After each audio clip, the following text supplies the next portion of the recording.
Demokratikleştirmeye ve bu aziz milleti yeniden kendi değerleriyle beraber buluşturmaya çalışan bu büyük mücadelenin insanları olarak herkes bilsin ve bütün dünya duysun ki Türkiye'nin yönetimi Allah'ın izniyle Gelecek Partisi'nin olacaktır. Bu nedenle müzakereler ve raporların ayrı ayrı oylanması, 9. Yeni dönem tahmini bütçe tasarısının okunması, müzakeresi ve oylanması, 10. Yönetim kurulunun iblası ve o zamanda Vanlıların tevekkülüne ve yardımlaşma bilincine şahit oldum. Ayrıca Dışişleri Bakanlığım döneminde hepiniz şahitsiniz. Benim zihnimdeki Van'ın misyonunu size bir daha tanımlayayım. Türkiye bir merkez ülkedir. Türkiye Asya'nın, Avrupa'nın, Avrasya'nın, Afro-Avrasya'nın merkez ülkesidir. Böyle bir merkez ülke her bir şehrine özel bir misyon tanınmak durumundadır. Ben o zaman Dışişleri Bakanı olarak söylediklerimde de bahsettiğim vizyon çerçevesinde Van'ı sadece Doğu'nun ve Güneydoğu'nun ilgisi olarak görmedim.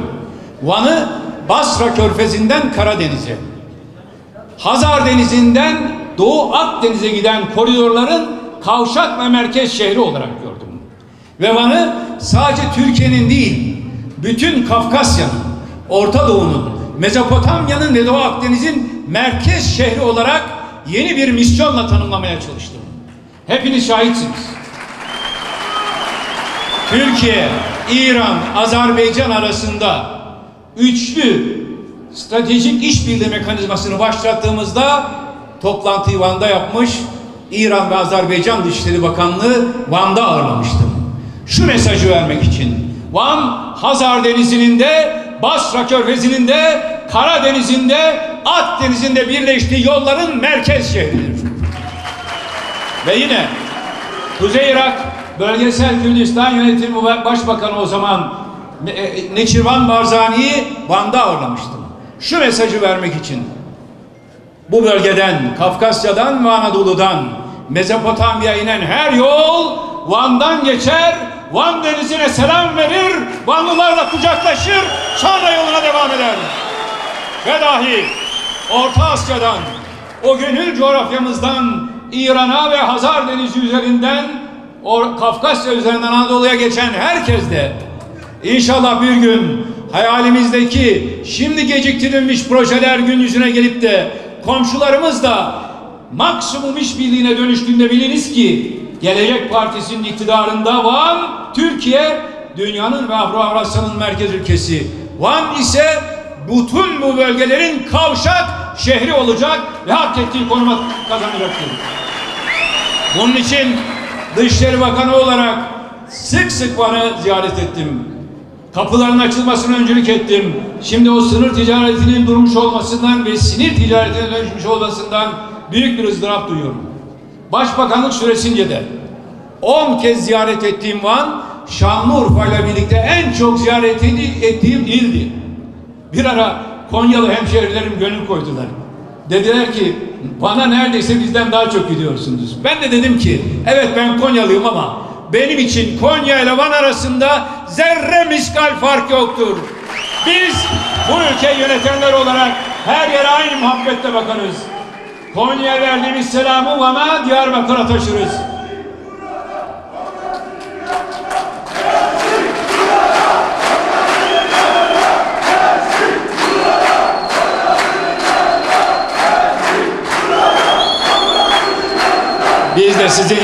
Biz de bu Van gençliğiyle hep beraber olacağız.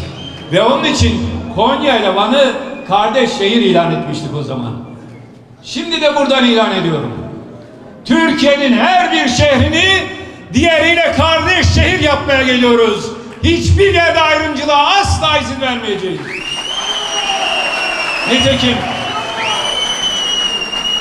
Nitekim bugün başbakanlığı bıraktıktan sonra da Van'la ilgili her bir şehrimizle ilgili her gelişmeyi yakından takip ettim. Biraz önce değerli il başkanımız, kendisinden daha da bahsedeceğim ve teşekkür edeceğim tabii ama burada zikredeyim. Özellikle Van'ın çevre yolunun hala bitirilmemiş olması. Bir takım hazırlıkları bizim dönemimizde yapmıştık, durduğunu görüyorum. Hala bitirilmemiş olması. Bitmemiş olduğu gibi imar yasasının 18. maddesine istinaden özel mülkiyetlere bazı tasarruflar uygulanmasına rağmen oradaki vatandaşların hakkının ödenmemesinin takipçisi olacağız. Her yerde gündeme getireceğiz. Çünkü bu hem mülkiyet hakkının hem insan haklarının bir ihlalidir. Büyükşehir Belediye Başkanlığı kimde olursa olsun, diğer şehirlerde çevre yolu düzenlemesine uygulanan kurallar neyse, Van'da da aynı kurallar uygulanmalı ve kamulaştırma o işleme göre yapılmalıdır. Van'a özel ve Vanlı kardeşlerimizi mağdur eden hiçbir politikayı mazur gösteremez kimse ve emin olunuz, bir Vanlı hemşehriniz olarak, şanlı Vanlıların sözcüsü olarak bu konuları Türkiye'nin gündeminde tutmaya devam edeceğiz. Ülkemizin üzerine çöken kasveti dağıtmak ve geleceğimize yeni bir vizyon biçmek üzere Gelecek Partisi'ni kurduğumuzda da Van özel bir konuma sahip oldu. Partimizin kuruluş aşamasında çok sayıda Vanlı kardeşimiz ciddi katkılarda bulundu. İsimlerini tek tek zikretmeyeyim. Hepsine teşekkür ediyorum. Burada da çok sayıda kurucu Vanlı kardeşimiz var. Aziz Vanlı dostlarım, değerli kardeşlerim, biliyorum Van'ımız, bu güzel bölgemiz, bu bölgelerin ortasındaki merkez şehrimiz ve bölgemiz, güzel insanlarımız çok büyük acılar çekti. Uzunca bir süre karanlık olaylar yaşadı. Faili meçhuller yaşandı. Hukuksuzluklar, haksızlıklar yaşandı. Van başta olmak üzere bölgemiz bu acıları tecrübe ederek yaşadı. 10 yıllar boyunca insan onuru, insan hakları ayaklar altına alındı. Bugün burada bütün bu acıları en yakından hissetmiş, yüreğinde hissetmiş ve ülke yönetiminde bulunduğu süre bu boyunca bu acıların bir daha yaşanmaması için çaba sarf etmiş bir kardeşiniz olarak bulunuyorum. Kim ne istismar ederse etsin, şunu bilin, hayatımın her döneminde akademisyen olarak da, bakan olarak da, başbakan olarak da, terörle mücadele ederken de, çözüm süreci uygulandığı dönemlerde de hep kardeşlik dedim, hem tek demokratik hukuk devleti dedim, kamu düzeni dedim ve insan hak ve özgürlükleri dedim. Buna bütün bölgedeki kardeşlerimiz şahittir. Bizler bu acıları bitirmek, toplumsal yaraları sarmak ve her türlü haksızlığı sonlandırmak için elimizden gelen çabayı göstermeye gayret ettik. Uygulanan yanlış politikalar neticesinde büyüyerek derinleşen kimlik sorunlarını, aidiyet sorunlarını ortadan kaldırmak için büyük çaba sarf ettik. Bu yolda büyük mesafeler de kat ettik. Sizler de buna yakından şahitlik ettiniz. Ancak maalesef bir taraftan terör örgütü PKK'nın terörü, diğer taraftan bu terörden beslenenler sizlere, Türkiye ve milletimize huzuru, adaleti ve insanoğluna yakışır bir hayatı çok gördüler.